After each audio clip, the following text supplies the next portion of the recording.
Hello, welcome back to another episode of A Little Atypical. My name is Leja, you can call me Lay. And as you can tell from the title, what we are talking about today is a waiting season. Before I get into what is a waiting season, I want to talk about the inspiration behind it. Because most times when you look up waiting season, it does fall more under the lines of religion and a lot of religious beliefs. I do think it kind of connects to what I've been discovering this month. I feel like a very prominent theme because I do talk about a lot of themes I've been experiencing in my life. But this month has been heavily focused on faith and what faith means to me, and why in the past I had such a hard time wrapping around the concept of faith. And I talked about this in a blog post. I'm pretty sure my last blog post that I will also include down below so you can read it. It is based off of an episode I already did, but I always create bonus content to go with every episode, so there's even more information, more things that is hopefully helpful for anyone that's on their self-growth journey, personal development, or even if you're like me and you're kind of in the middle of your winter arc, which granted, by the time I'm recording this is actually October 28th, so the last Monday, and literally by Friday we're going to be in a whole new month, and it's going to be the Scorpio new moon. So everything about the energy like this week, because if you listen to my last episode, which I highly recommend, I talk a lot about what I was doing in terms of my winter arc, how allowing myself to shed really helped put things into perspective for me. That was essentially the theme. This episode, of course, we're talking about waiting season, because through my winter arc, and I talk about how my goals are not just centered around health, even though yes, that's important, and yes, it is a big priority, like honestly my first priority, but there are other elements that go into what I want to accomplish in these next 3 months to prepare for 2025. With all that being said, let's get into the inspo before I get too off track. Basically, I've been listening to a lot of things like church services and everything like that. Mostly because I've been spending a lot more quality time with my mom, who is more on the religious side than me, while I consider myself more spiritual than religious. In the service, what they talked about that morning was the 41st day is coming, and they were saying how 40 was a very significant number, and how the 41st was essentially about the waiting season. You're waiting for signals that everything you desire is going to work out. How you need to trust in it, trust in the process of your quote unquote 41st day. That's just basically the summary of it. And then another podcast I really adore, which is the Just Glow With It podcast, did gentle reminders for when you're in your waiting season, and that's when it clicked for me, because they both seemed like very connected. I saw the program first and I was like trying to think like, what do I want to even talk about? Honestly, both of those forms of content resonated with me, so I wanted to talk about things to do while you're in your waiting season. But before I even get to that, even one specific line kept playing in my head, and it's the line that goes, "It's been a long time coming, but it's you and me, that's my whole world." And when it's playing constantly in my head, and like when I have something stuck in my head, I take it as like a sign of something, because a lot of times, like, yes, random lyrics do pop up in my head and I don't know why, and it's not like something I listened to recently. I know it's something I listened to probably in the past, but I can't think of right now. When that line plays repeatedly in my head, it feels like the reminder everything you want has been a long time coming, your waiting season, quote unquote. And that made it happen is you and a higher sense of spirit. I'm going to be vague about this because apply it to what you believe in, whether it's God, whether it's the universe, whether you call the higher spirit source or whatever. Just apply it to that. But essentially, it's you and spirit. I felt very moved to talk about this, and I just wanted to throw that in before I talk about what a waiting season is, even though it's kind of self-explanatory. A waiting season, you can tell you're in a waiting season when it's a time of uncertainty and feeling stuck usually, but I also think how you can tell you're in a waiting season is if you already done the aligned actions that you got called to do. When you get realistic about what's in your control and what isn't, it kind of is like you did all you could with that situation, and now you just need to wait for a response and see how the world is responding to you. Essentially, in a waiting season, your faith is tested and your character is getting redefined.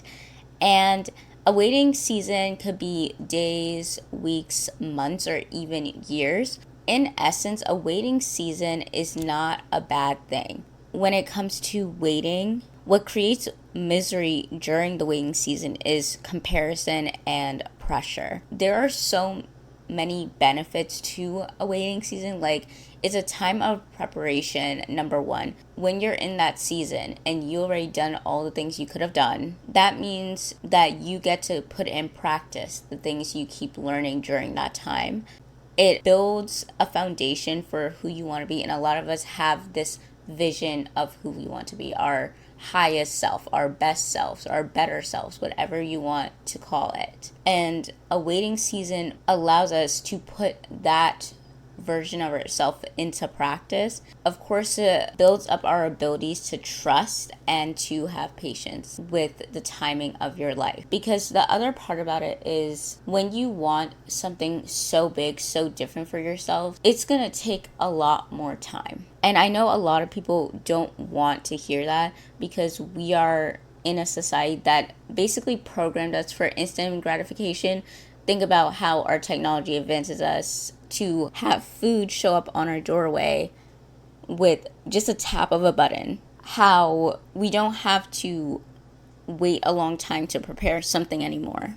How we have instant messaging, the ability to communicate with someone basically faster than a snap, you know? In a society where patience is honestly very much lacking because we stopped using tools for what they are as assistants to us in our lifestyle instead of formulating our lifestyle around those things. It's like we created these things to have more time. And then because it's supposed to free up our time, it's supposed to do all these things. And when things don't happen instantly, like for example, how many people get upset when their packages don't deliver on time? You know, people get so upset about deliveries, and it's kind of like this. So when you're in a waiting season, it puts your ability to be patient into practice. When you are impatient, it generally formulates from a lack mindset. That is why it's very important that during your waiting season that you're considering what are you doing during these times. Like, even if it feels hard is not impossible. With that being said, I want to share some of the things I've been doing personally in my waiting season. So as I mentioned probably last episode or the episode before, I started therapy again. And even my therapist, when I just talked to her, she was just like, "You're smiling so much, you're glowing." And I'm like, yes. It feels like a relief that knowing when you did all you could do and now you're waiting. Because then it's like, okay, I did what I could with that. And I can still put energy towards it, but I can bring back that energy towards other things too. So this is all my personal do list. Starting off, identifying the type of setback. Because if you identify what type of setback you're having, it's easier to figure out how you're going to combat the setback, you know? So there are different types. There's when you're laid off / unemployed, if you're going through a breakup, there's experiencing injury or an illness, there's when you're creatively blocked, and this is very much a hard one if you are someone who sees yourself as a creative, facing judgment, and in this type of setback, it means like if you are being criticized or if you're facing rejection of some type. And of course, like if you start a business, having experienced business failure. The first thing to acknowledge is there are lessons to be learned from the setback. You know, I've been experiencing like two simultaneously, and I'm gonna be honest, like there are times that when I was like so happy, and then there were times where I would just burst out crying, feeling frustrated with myself, feeling frustrated about the circumstances. But also, after I allowed myself to go through those waves for however time I needed at that point, it also felt like relief. And then I was able to like see clearly about what my next steps are. When you identify your setback, you can get clear about your aim. What I've also been feeling, or a thought that came into my head, is the aim versus the outcome. Sometimes you set out to do something. Think of it like having a bow and arrow, and you are so fixated on the target, right? And when you see it pass it, you think, oh shoot, I missed. But it turns out there was another target behind that one that you weren't able to see, and you hit bullseye on the next target. It may have taken more time for your aim to hit there, but maybe that target was better for you. Identifying that setback and doing what you can, doing what's within your control, and not feeling bad about it is something I highly recommend, because at the end of the day, we all have circumstances that happen, but it's important to view those circumstances as for us and not to us. And I know that's something so cliche and you probably heard it like a million times, but I feel like it's good to remember this here. Next, expressing gratitude. So there are two parts about this, because I already did a blog post about gratitude and everything, but I think I learned gratitude in a different way. So, in a sense, acknowledge the good things in the present, of course, but also acknowledge the way the past version of you got you there. Because I was thinking about this. There is good in my presence. There is time to discover more about myself. Even though, yes, I'm waiting for something very specific to happen that I already did the aligned actions for. I remember in this is like a locked memory, because you know, like sometimes you say things and it manifests in a way that you don't expect, but it technically does. Because I remember being stressed in college and saying like constantly like, oh, I just wish I had the time. Yeah, I wish I had the time to do more of the things I enjoy. And I've said that so frequently, so much. And it kind of manifested in that way, that I do have time. In some sense, I should be grateful for right now because I do have time. And yes, some aspects of the drawbacks of having this time are kind of terrifying, but was something I constantly repeated and constantly wanted. And so I can acknowledge that the past version of myself did work hard and did put in the effort and saved for this, because she was smart enough to save. So this time could be a little more manageable and not making me panic. I have to acknowledge that, because a lot of times when we also express gratitude in general of wanting to better ourselves and wanting to better our lives, the past version of ourselves also gets lost in translation, because we only see the negative of what we felt about ourselves. And there are things I don't like about the past versions of myself, but there are some things that if they didn't do, I wouldn't be here. And I can acknowledge those characteristics that help me out in my present. So that's another thing. Express gratitude. And there's probably other ways to do so too, and other formats for you to try. But if it resonates with you, I highly recommend this. and also like keeping it like in a journal. The next thing is develop your hobbies, skills, and self-educate. This goes into the idea that sometimes after a certain point of our lives, we're like, oh, we can finally stop learning. I hated learning. But honestly, learning is not something always present in our educational environment because they kind of turn it into a space of competition. And with that being said, learning to love learning again and doing so at your own pace is really such a game changer. And of course, I've always had my hobbies, so mine fall in the category of more creative. So I like writing, of course. I got into reading last year, and earlier this year I got into bracelet making because I thought it was like cute and fun. But there's also like more hobbies I would love to get into, like some that are more active. I believe hobbies are very important for our fulfillment. And on top of that, skills are always going to be something that we develop. And I don't think needing skills or needing to develop skills is a sign of you lacking. I think it's a sign of seeing the potential in yourself. So develop the skills, develop the hobbies, and educate yourself and do so at your own pace. And also remember to apply the lessons you learn to your life because then it kind of defeats the purpose. Just make it a priority. Next thing is document the journey and overall stop waiting for things to fall in place.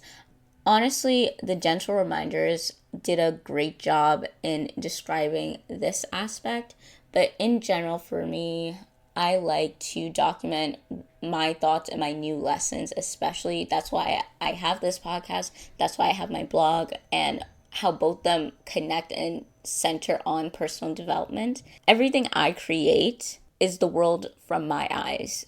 Seeing how my thoughts grew on subjects, seeing how I think, even in a personal spirit, because obviously I'm trying not to constantly overshare. So having it in a journal and being able to look back on it does make such a difference. Next thing is practicing radical honesty with yourself. So this is something everyone should do. Being able to be honest with yourself allows you to really be where you're at. Sometimes we lie to ourselves because then we feel guilty about what we actually feel and then don't try to get to the root of like why we feel that way, why we think that way, or anything like that. Being honest with myself led to me being more resourceful. And this is something that was an additional point, but I guess I can combine the two.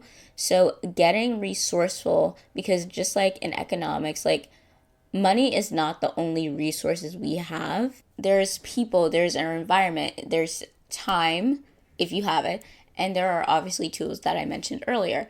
And the thing is, while being in this waiting period, I had to be honest with myself to get myself to do the aligned actions. Because sometimes when you are lying to yourself, you don't do what you actually need to do. In my case, I needed to stop being so hard-headed and stubborn about where I was at and thinking like, I can do this on my own, I can do this on my own, denying that I did need a support system because I felt like I should understand, I should know. And when I was honest with myself that I was so lost and I felt all over the place, that's when it kind of was like, okay, I could step back from the situation. I can step back and see if I really did everything I was called to do. And here's the thing, once you actually do the things you are called to do, once you actually try, that it gives you a better sense of confidence than if you were to be in denial about the actual situation. Honestly, that's all I had for today. I hope it inspired someone in some sense, but if you want me to continue this conversation with like personal don'ts, I can do that eventually, or maybe for the blog post that I eventually will have to do on this, I can do like don'ts at that point. And now we can get to the card pull. So I used my usual, the animal spirit deck, and unironically, I got the lamb. Peaceful, prophetic, patient. The lamb is a barrier of an important message. Its contents can only be heard when a deep level of quiet has been established. Lamb energy is the honest guidance you hear from an old friend, a young child, or sometimes a surprising stranger. Though the lamb's message may channel through another person, the wisdom resonates within you. It will repeat and reverberate until you listen. Approach this gentle creature with the utmost patience and reverence. Truth is a gift. Sit still, listen, receive. When in balance, knowingness, inner peace. When out of balance, quiet, timid, concerned. To bring into balance, meditation, listening. Of course, I have to add why that is so fitting for the episode. Obviously, when we are talking about a waiting season, patience is key, and that's something I really wanted to reiterate. I probably said so many times in this episode, but it's fine. There's a reason the saying goes, patience is a virtue, especially in this world where we get less and less patient every single day. That ability to create that peace within ourselves is something so powerful and will keep you afloat no matter what you are going through. Like, even if you're at a high time or a low time or just a mid-level time, like no matter where you're at, you will always create that sense of peace within yourself because you have the ability to be patient. With that said, the episode is already getting into long territory, so I'm just going to move on to what I'm grateful for. What I'm grateful for is my birthday just passed. Like, it was almost a week ago as I'm recording this. My birthday was a great experience because the day before I got to do so many cool things and be with people I care about. Kind of just doing something that felt like fun for me, fun for the version I grew into. So I went to a book release, a midnight book release, and that was the first time I stayed out like that late. Technically I was with a friend still, but if you know me, I don't do the whole late nights, wild nights, whatever. And even though it was something like a book release party, it was my version of fun. And I did enjoy having that experience. And then on top of that, I'm also grateful that I got my Kindle finally. And my fitness tracker, it's an Aura watch. And I really like it. So, I don't know. I'm just grateful for everything I actually experienced this month. Like, it's so hard to think of just one thing. Like, I'm just naming some of the common things. Some materialistic, some an experience. But overall, I feel like even though September was harsh, like these months were so energy draining and everything like that, but it feels rewarding because of everything I experienced in between the trying. That is all for today. I hope you enjoyed this week's episode, and I'm still going to try to do the bi-weekly schedule and see if that works better, because I do want to get back into blog writing and like the other forms of content that I adore trying to do. I'm just trying to make the best schedule for myself so I can create quality versions of the things I want to share. That was just a mini update within this episode, but thank you so much for listening. If you're on YouTube, you know what to do. I would appreciate if you would subscribe to the channel, and if you're not, if you're on a regular podcast station, it would mean a lot if you could follow the podcast. That is all for today. Thank you for listening. Have a good day, evening, or night, and I will see you in the next one. Okay, bye.